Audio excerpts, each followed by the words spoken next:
The world's attention is focused on Ukraine, but yesterday at the U.S. Holocaust Memorial Museum in Washington, D.C., U.S. Secretary of State Antony Blinken announced the State Department's conclusion that the armed forces of Burma are committing genocide and crimes against humanity against the country's Rohingya Muslim minority. Here's what he had to say. Beyond the Holocaust, the United States has concluded that genocide was committed 7 times. Today marks the 8th, as I have determined that members of the Burmese military committed genocide and crimes against humanity against Rohingya. So what does this genocide determination mean moving forward? Joining me now to talk about this is my colleague, Arielle Del Turco, FRC's Assistant Director of the Center for Religious Liberty. Arielle, good to see you. Good to be with you. Now, tell us a bit about what is happening in Burma. So the Rohingya genocide, it occurred mostly in 2016 and 2017 when the Burmese military targeted a religious and ethnic minority. They're mostly Muslims and they live in one distinct area. They targeted the Rohingya people for genocide and extermination. So they would burn villages, kill men, women, and children in horrific and brutal ways. They would torture people, rape people. So this was really a grave, grave atrocity. And it sent many Rohingya people fleeing to neighboring Bangladesh, where almost 1 million of them still reside in a refugee camp. The country really doesn't want to take them, but they're really not safe to go back to Burma with this same military in control. So they're sort of stuck in limbo. So this is what the US government was officially determining is genocide today. And this was a really good call. So Arielle, you say most of this happened in 2016 and 17. Has it taken the United States government this long to simply recognize it, or has something more recently developed? Well, the genocide determination is a legal determination. So they look at evidence, and the Secretary of State is in charge of whether or not he feels it's sufficient to rule a genocide. Unfortunately, often politics play a part. There may have been regional dynamics where administrations haven't wanted to be too hard on Burma as a country that is close to China, and we need allies in that region. Or maybe we didn't want to be too hard on that country in their fledgling democracy.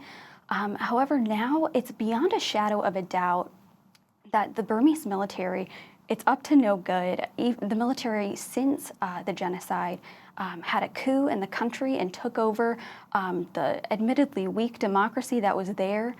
So there's really nothing holding the US government back anymore from calling this a genocide. And that's really important because it really honors the people that suffered and died and wanted the pain to be recognized. Arielle, a lot of things motivate violence like this. And sadly, this is not the only place in the world this is taking place. Is this motivated by racism, religious oppression? Is it tribal? What's happening in that part of the world that's caused the violence that's led to the genocide determination? Well, sadly, it might be a little bit of all of the above. Burma, actually, that country has been in a civil war almost since its founding when the British released it from being a colony. It's almost 7 decades now of a scattered civil war, and it's mostly this military against its ethnic minorities. And in addition to the Rohingya people, we see mostly Christian minorities being targeted by this violence as well. We have many Karen Christians and Kachin Christians there, mostly made up of Baptists and Catholics. So a lot of people are caught up in this really senseless violence between ethnic groups there, and it's very unfortunate. Arielle, what do we know about the Burmese military that is conducting this genocide? Is this purely about keeping power? Are there counter strikes? Is there violence against the current military rule, or are they just wantonly and needlessly just killing people just because they can? Well, it's certainly about power, and we saw that when they took over the democracy in a coup and they imprisoned all the democratic leaders. That's clearly about power, but it's also sadly about these ethnic tensions between groups there. Many of these ethnic groups, they want greater autonomousness from the main government, and they really should be left alone a little bit more and given a little bit more freedom.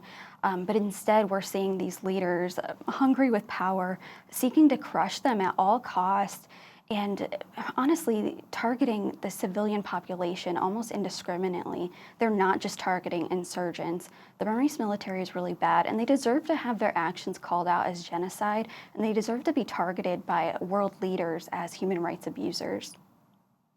And let's talk a bit about that. What is the significance of the official determination that this is in fact a genocide? Well, firstly, it's very symbolic.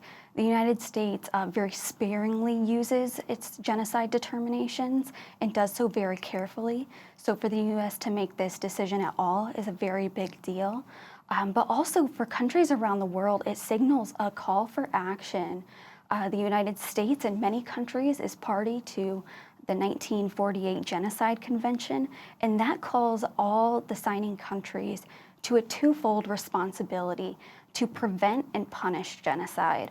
So sadly, this genocide has already mostly occurred, and we're dealing with the ramifications as these people in these refugee camps need help. But even though we can't prevent genocide here, we can punish it. So the United States can take greater action to punish the perpetrators, and hopefully this inspires other countries to get on board and to call this a genocide as well. I think that's going to build international momentum about this. Arielle, we only have about 30 seconds left, but to that point, is the international community rallying around the victims of this Holocaust like they are, for example, refugees from Ukraine? Not yet, sadly. And it's dominated, unfortunately, by the 24/7 news cycle that only takes interest in specific things. I think a lot of Americans might not know about Burma or the problems there, but I'm glad that we can raise awareness about it on this program. As am I, and Arielle, we appreciate your time and your diligence in tracking these issues so you can bring them to our attention, and we can pray that Jesus will intervene on behalf of the innocent in that situation. And thank you for your time today so much. Thank you for having me.